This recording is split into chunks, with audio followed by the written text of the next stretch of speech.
तर बारामतीमध्ये मला एकटं पाडण्याचा प्रयत्न होईल असं अजित पवार म्हणाले। माझा परिवार सोडून सगळे माझ्या विरोधात प्रचार करतील असं अजित पवार यांनी म्हटलं आहे। तर अजित पवारांना बहुमतानं निवडून आणा, शरद पवारांना का सांगावं लागायचं असा पलटवार यावर आव्हाडांनी केलाय। मी आणि माझा परिवार सोडला तर कदाचित बाकीचे सगळे माझ्या विरोधामध्ये प्रचार करतील।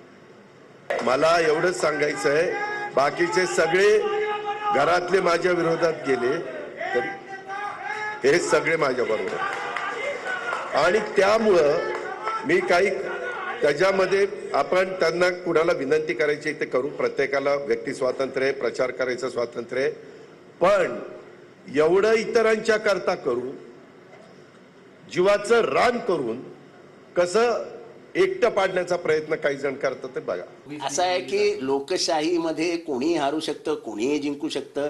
लोकशाहीमध्ये या भारतामध्ये इंदिरा गांधी हरल्यात आणि परत निवडून आल्यात।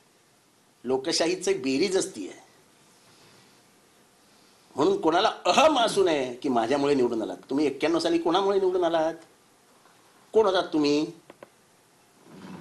सातत्याने शेवटची सभा बारामती मध्ये शरद पवारांना का घ्यावी लागायची आणि अजितला प्रचंड बहुमताने निवडून आणा असं शेवटी त्यांना का सांगावं लागायचं? तुमची साथ आहे, तुमची साथ आहे, तुमचा पाठिंबा आहे, तुमची एकजूट आहे, तोपर्यंत माझं काम अशाच तडफेने चालत राहील। तुम्ही त्याच्याबद्दल काळजीच करू नका।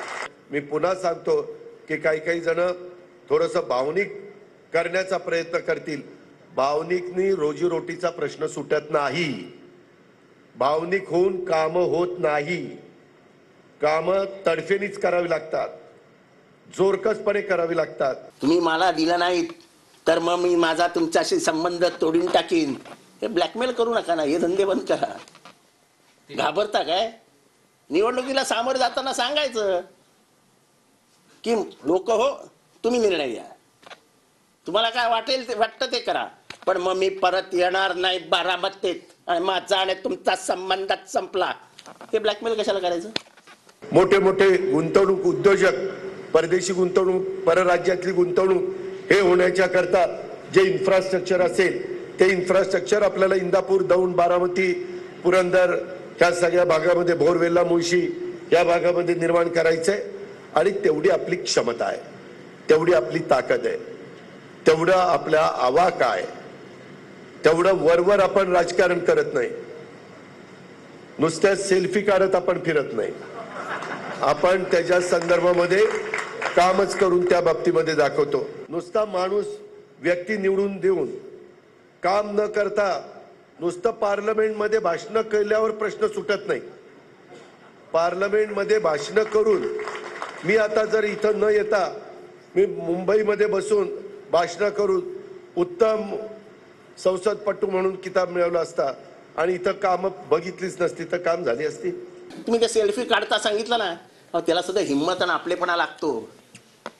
रस्त्यात उतरावं लागतं, लोकांशी बोलावं लागतं। सामान्य माणसाला हे धैर्य तुमच्या समोर येण्याचं होतच नाही।